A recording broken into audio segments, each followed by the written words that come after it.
Olá, me chamo Mary. Eu vou estar agora realizando duas questões de matemática discreta, certo? Essa daqui é a minha matrícula, desse livro aqui de análise combinatória, do capítulo 1, certo? Vou estar transmitindo aqui a minha tela para vocês acompanharem a resolução. Vamos lá. A questão que eu escolhi foi a questão 7 e a questão 9. Na 7, ele diz assim: ao final de um torneio profissional de boliche, os 5 melhores jogadores disputam um playoff, que é um torneio entre eles.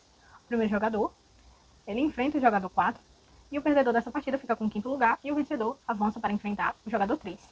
Na partida seguinte, o perdedor fica com o quarto lugar e o vencedor avança para enfrentar o jogador 1. Na partida final, o vencedor fica com o primeiro lugar e o perdedor fica com o segundo lugar.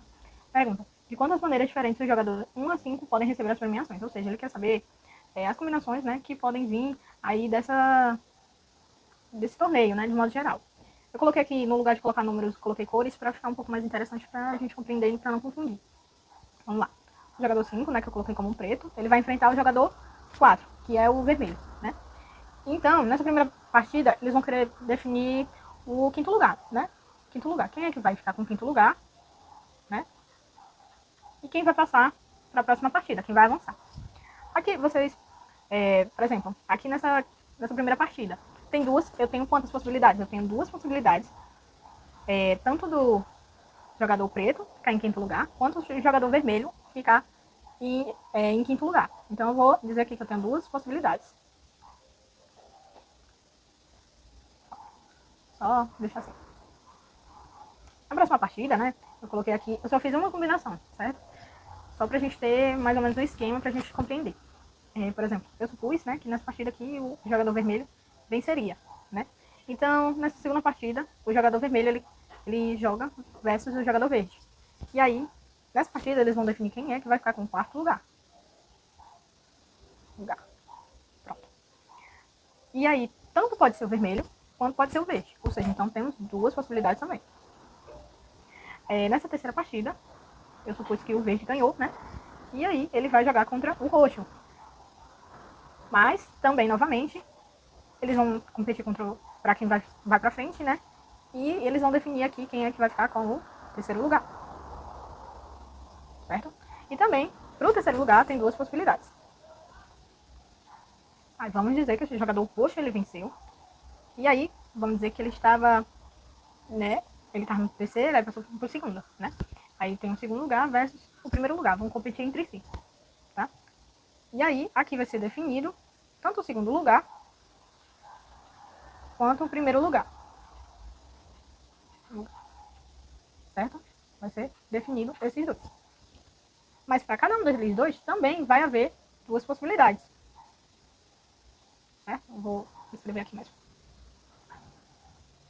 aqui para baixo.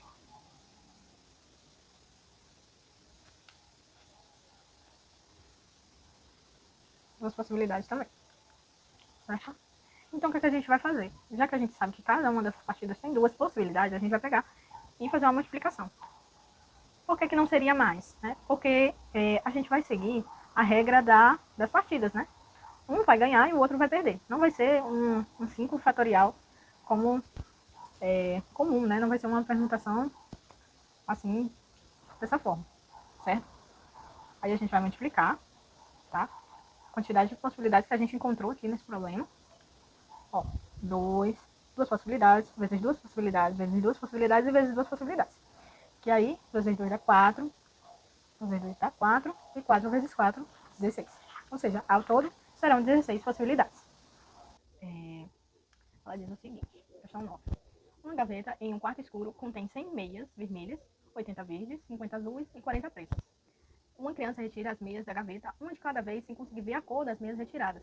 Qual é o menor número de meias que devem ser retiradas para garantir que a seleção contenha pelo menos 10 pares? Aí ele faz um adendo, né? Um par de meias é formado por duas meias da mesma cor. E nenhuma meia pode ser utilizada em mais de um par. Ou seja, beleza, a gente tem que fazer de 2 em 1. Como é um quarto escuro, né? A gente pensa que a criança ela não vai conseguir enxergar, né? Não vai conseguir fazer esses pares de meia de forma... Porque ela não está enxergando as cores. Então, vamos fazer o seguinte. Vou pegar aqui a caneta. A gente vai pegar. Agora que a gente sabe que qualquer meia que ela puxar vai formar um par, a gente até pode fazer assim, a gente pode até atrasar a formação de muitos pares. Né? A gente vai manter o número ímpar de cada cor. Por exemplo, eu pego um par, ou eu pego uma meia, né? E na próxima eu pego mais uma meia vermelha. E aí eu tenho um par. E desse par fica uma vermelha sobrando, né? E aí a gente pode estar fazendo isso daí com todas. Tá? Mas, fazendo aqui de forma mais rápida, né? Já que é um processo um pouquinho demorado, a gente quer evitar por enquanto o 10º par, né? Pelo maior tempo possível. Cada par ele tem 2 meias, né? A gente sabe. E aí a gente pensa que, bom, se ela estivesse enxergando, ela pegaria 20 pares, né?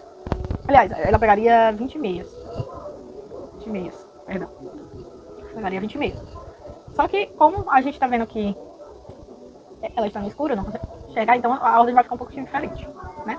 A gente pode pensar, então, que... Vamos pensar quanto seria... Aqui seria 10 pares. Quanto seria antes disso, né? O nono par. Né? O nono par, ele seria composto por 18 meias. Certo? E aí, a gente vai... O que a gente pode fazer? Né? Peraí que o letra ficou meio ruim. Aí a gente tem... Mesmo assim, mesmo com 18 um nono par, eu ainda tenho uma vermelha sobrando. Vermelha. Uma verde. Peraí, deixa eu fazer mais bonitinho, né? Aqui. Ainda tenho uma vermelha sobrando, uma verde, uma azul e outra preta, né? Eu tenho aí 4 meias sem virar par, né? Sobrando. E aí,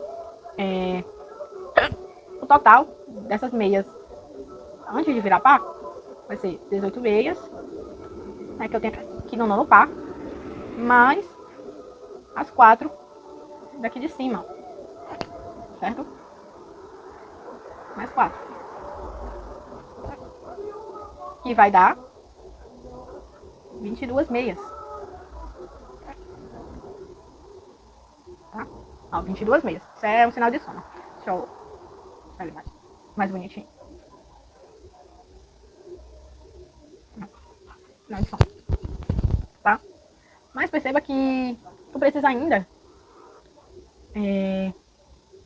com essas 22 meias, eu tenho o quê? Eu tenho só quantos pares? Eu tenho ainda 9 pares. 9 pares.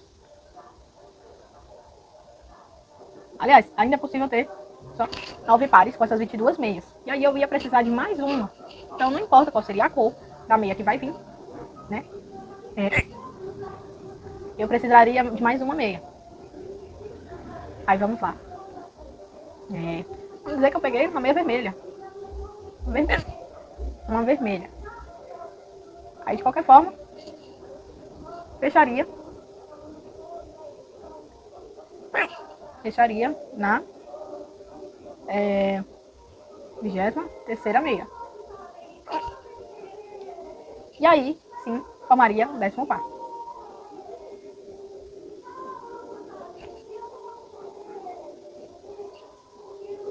Certo?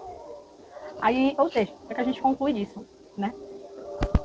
Com até 22 meias ainda é possível formar só 9 pares.